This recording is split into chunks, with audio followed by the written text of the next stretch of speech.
ভারতের লোকজন ব্যস্ত আছে, বিশেষ করে ছাত্ররা ব্যস্ত আছে আন্দোলন নিয়ে। ওই যে প্রশ্নপত্র ফাঁস, তার প্রতিবাদ স্বরূপ। আর বাংলাদেশের মানুষ ব্যস্ত আছে ওই যে বাংলাদেশের একজন পার্লামেন্ট মেম্বার, নাম হলো কি গাজী নজরুল ইসলাম।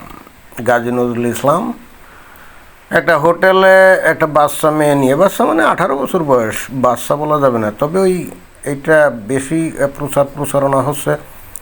বস্তুত গাজী নজরুল ইসলাম উনি অলমোস্ট 75 ইয়ার্স ওল্ড। তো উনি যখন ওনার নাতনির বয়সী একটা মেয়েকে নিয়ে ধরা পড়বেন, স্বাভাবিকভাবে সেটা নিয়ে তো ব্যাপক আলাপ আলোচনা হবে। আর যেহেতু উনি একজন রাজনীতিবিদ এবং জামাত ইসলামের একজন বর্ষিয়ান রাজনীতিবিদ, জামাত ইসলামের যে হায়ার যে লিডারশিপ আছে, এলিট ক্লাব যেটা বলে, তার একজন অন্যতম সদস্য উনি। এবং বস্তুত সেই হেতু ওনার এই ঘটনাটা এত আলোড়ন সৃষ্টি করছে। তা না হলে ছোটোখাটো কোনো নেতা হলে তেমন কোনো কথাবার্তা কিছু হতো মনে হয় না। তো বাংলাদেশের লোকজন তো এখন এটা নিয়ে ব্যস্ত আছে। এখন তাকে নাকি জামাত ইসলাম বহিষ্কার করছে, অতঃপর তার এমপি পদ থাকবে কিনা কে জানে। যদিও ওই মেয়েটার মা, বাবা, এমনকি গাজী নজরুল ইসলামের যে স্ত্রী, সবাই মিলে তাকে বাঁচানোর চেষ্টা করছে যে ওই মেয়েটা বস্তুত তার বিবাহিত স্ত্রী। বাট একেবারে প্রথমেই যখন তাকে ধরা হয়, তখন যে এলোমেলো কথাবার্তা যেগুলো হয়েছিল, ওর প্রেক্ষিতে বলাই যায় যে এই বিবাহিত স্ত্রীর এই বিষয়টা আসলে পরবর্তীতে সৃজিত, মানে সৃজন করা। তো যাক, সেটা ভিন্ন ব্যাপার।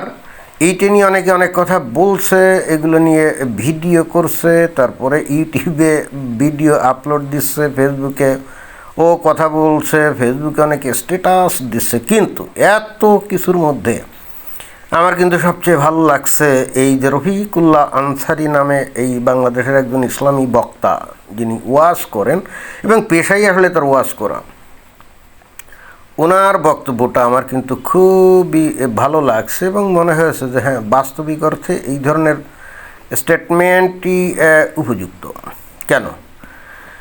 এখানে উনি কি বলছেন যে রাসূল সাল্লাল্লাহু আলাইহি ওয়াসাল্লাম বলেছেন, যে ব্যক্তি দুনিয়াতে অপর, মানে এখানে পুরোটা আসে নাই, বাট আমি এই হাদিসটা জানি। এখানে বলা হচ্ছে যে ব্যক্তি দুনিয়াতে অপর মুসলমানের দোষ ত্রুটি গোপন করবে, কিয়ামতের মাঠে আল্লাহ তার দোষ ত্রুটিও গোপন করে যাবে। অর্থাৎ বিষয়টা হচ্ছে, এখানে এই হাদিসের বিষয়বস্তু হচ্ছে যে একজন মুসলমান কখনোই অন্য মুসলমানের দোষ ত্রুটি এগুলো প্রকাশ করবে না। যদি জেনে যায়ও তাহলেও কিন্তু গোপন করে যেতে হবে। এবং এটার ফজিলত কি?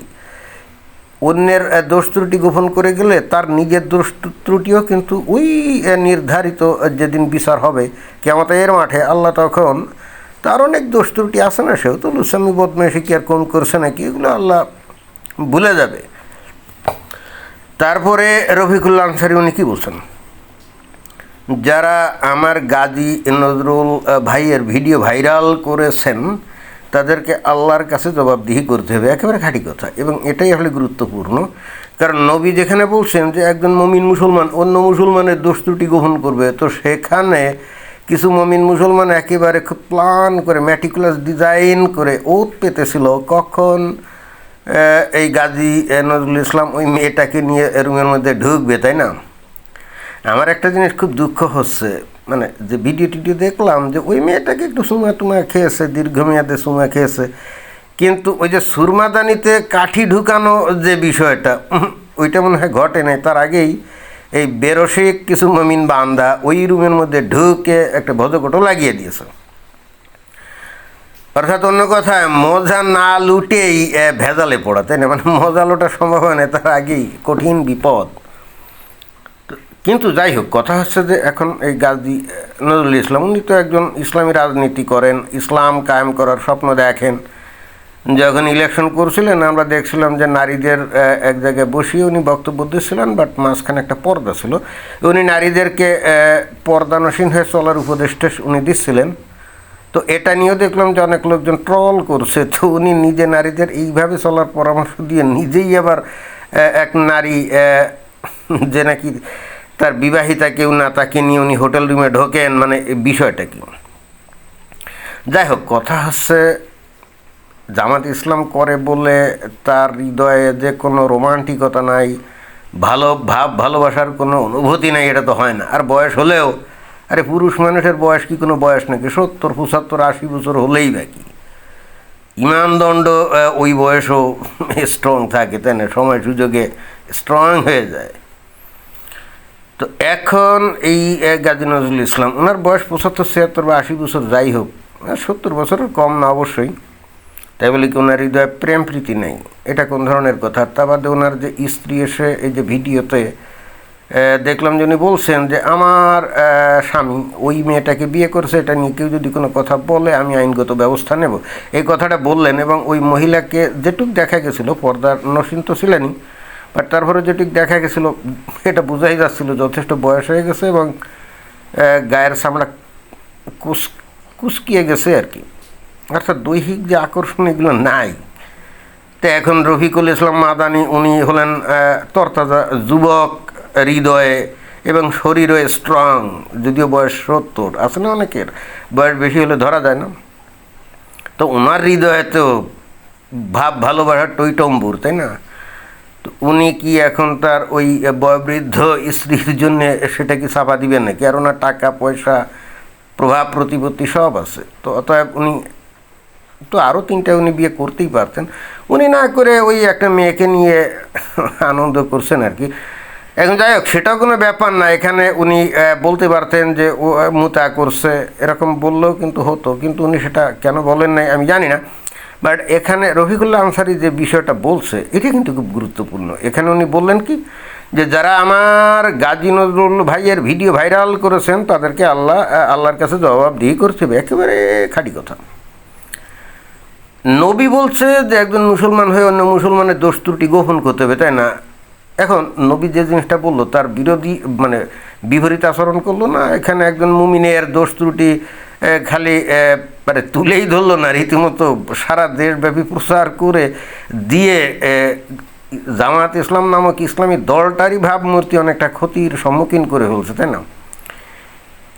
এই জামাত ইসলাম দলটা যদিও বাংলাদেশের স্বাধীনতা সংগ্রামের সময় বিরোধী ছিল, তারপরও একটা জিনিস কিন্তু এদের সমাজে ব্যাপকভাবে প্রচলিত ছিল বা মানুষ এরকমই জানতো যে জামাত ইসলামের লোকজন বেশ নীতিবান এবং তারা নির্লোভ এবং তারা দুর্নীতিহীন, এরকমই কিন্তু মনে করা হতো।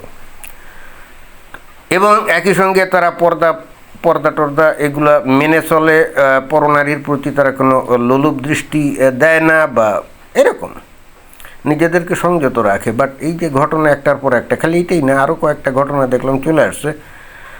তো এইটা তো জামাত ইসলামকে যথেষ্ট মানে ভাবমূর্তি সংকটে ফেলে দিয়েছে, তাই না? তাহলে অনেক ব্যাপার এখানে আছে। তাহলে যে বা যারা এই যে লুকিয়ে থেকে এই গাজী নজরুল ইসলামের হেনস্থা করলো, তারা নবীর শিক্ষার এগেনস্টে গিয়ে কাজ করছে। তো তাই যদি হয় তাহলে এই কিয়ামতের মাঠে এদের কঠিন বিচার হবে না? আল্লাহ বলবে না যে কিরে গাজী নজরুল ইসলাম নাইলে একটা মেয়েকে নিয়ে একটু ফুর্তি করতে গেছিলো, ঠিক আছে, শয়তানের খপ্পরে পড়ছিল হয়তো বা, তা তোদের তো উচিত ছিল বিষয়টাকে চেপে যাওয়া। তোরা চেপে তো যাক নাই, চতুর্দিকে আরও প্রচার করছো, ঘটনা কি? তো আমিও এটাই মনে করি, এই যে রফিকুল্লাহ আনসারী যে কথা বলছে, আমিও তাই মনে করি যে এর ফলে ওদের মানে যারা নাকি এটা নিয়ে প্রচারণা করছে বা এইটা নিয়ে ব্যাপক লাফালাফি করছে এবং জামাত ইসলামের এই বর্ষিয়ান নেতার ভাবমূর্তি নষ্ট করার চেষ্টা করছে, একজন খাঁটি ইমানদার বান্দা, তাই না? এর জন্য তাদেরকে শাস্তি পেতে হবে। আমিও ভাই এই রফিকুল্লাহ আনসারীর এই বক্তব্যের সাথে একমত। আমি রফিকুল্লাহ আনসারীও কোরআন হাদিস পড়ে ইসলাম জানছে না, আমিও কোরআন হাদিস পড়ে ইসলাম জানছি, অতএব তার বক্তব্য আমার বক্তব্য একই হবে, এটাই তো স্বাভাবিক নাকি? আমি জানি না তারা মুসলমান হয়ে কীভাবে এই ধরনের একটা ভয়ঙ্কর কাজ করলো, এটা তাদের কোনো মতেই করা উচিত হয় নাই। ওরা যদি আবার ইন দি মিন টাইম তবা টবা করে থাকে তাহলে ভিন্ন কথা। তো এটাই ছিল বক্তব্য। ধন্যবাদ।